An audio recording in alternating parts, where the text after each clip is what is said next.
내 탓입니다. 에레미야 4장 5절부터 18절. 세상에는 원치 않는 일이 현실이 될 때가 있습니다. 호언장담하며 의욕을 불사르던 정치인도, 죄악을 책망하고 정의를 외치는 예언자도, 백성의 아픔을 위로하고 구원을 실현하는 제사장도 탄식하고 좌절할 때가 옵니다. 정의는 무너지고 진실은 왜곡되며 세상은 난리통이 됩니다. 땅은 황무지가 되고 성읍은 폐허가 되고 사람들은 뿔뿔이 흩어질 것입니다. 에레미야 4장 9절 말씀입니다. 그날이 오면 왕이 용기를 잃고 지도자들도 낙담하고 제사장들도 당황하고 예언자들도 소스라치게 놀랄 것이다. 그때 사람의 의지는 물처럼 녹아버립니다. 의욕도 사라지고 꿈도 무너집니다. 유다 백성은 세상 천지가 변해도 하나님의 성전이 있는 예루살렘은 무너지지 않는다는 믿음이 있었지만 스스로 속았음을 깨달았을 때는 이미 늦은 후입니다. 성경은 그 상황을 세밀하게 묘사합니다. 에레미야 4장 13절 말씀입니다.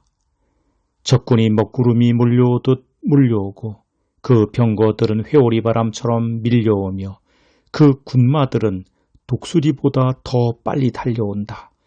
이제 우리는 화를 당하게 되었다. 우리는 망하였다. 이는 주전 612년에 아수르의 수도 니느웨를 함락한 신흥제국 바벨론이 아수르와 이집트의 연합군을 갈그미스에서 격파한 후 남쪽으로 내려와 유다와 이집트로 진격할 것을 전망합니다.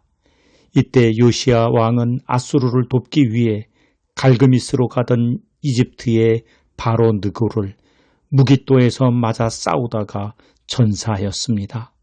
갈그미스 전투에서 패한 바로 느고는 귀국길에 유다에 들러 여호아스 왕을 인질로 잡아가고 그의 형제 엘리야김을 여호야김으로 계명하여 왕으로 삼아 유대에 대한 내정 간섭을 노골화하였습니다. 이 절망의 상황이 어느 날 갑자기 온 것이 아닙니다. 이미 오랫동안 누적되고 축적된 결과입니다. 성경은 그 이유를 죄악 때문이라고 분명하게 명시합니다. 에레미야 4장 18절 말씀입니다. 너의 모든 길과 행실이 너에게 이러한 재앙을 불러왔다. 바로 너의 죄악이 너에게 아픔을 주었고 그 아픔이 너의 마음속에까지 파고들었다. 북방나라가 악하기는 하지만 그것이 재앙의 이유는 아닙니다. 남과 북의 세계 정세가 힘의 숭배를 노골화하고 평화를 비웃고는 있지만 그것 때문만은 아닙니다. 백권을 차지하려는 사나운 이들의 탐욕이 있기는 하지만 그보다 더 우선한 이유는 유다 백성의 죄악 때문이라는 점이 성경 저자의 지적입니다. 오늘 우리는 이 성경을 읽으며 한반도의 평화가 실패하고 강대강의 대결 국면을 통하여 일촉즉발의 위기 상황이 가져올 결과에 대하여 그 이유를 외부에 돌리지 말아야 합니다. 우리가 잘못했고 우리가 변하지 않았기 때문입니다. 우리의 평화 의지가 약했던 때문이고 증오와 갈등을 유발하는 악에 대하여 용감하게 반대하지 않았기 때문입니다. 용서와 화해의 실천에 게을렀고 사랑과 평화가 가져올 조국의 멋진 미래에 대한 그림을 그리지 못했기 때문입니다. 한반도가 갖는 지정학적인 위기를 극복하고 역사적 갈등을 치유하려면 우리 스스로가 먼저 변해야 합니다. 우리가 우리의 아픈 문제를 풀려는 의지가 없는데 세계 어느 나라가 한반도 평화를 위해 앞장서겠습니까? 그런데 안타깝게도 우리는 분단 후 변화를 시도하는 노력보다 미움과 증오를 재생산하여 갈등을 극단화하는 일에 몰두하였습니다. 정치가 앞장섰고 교회도 뒤따랐습니다.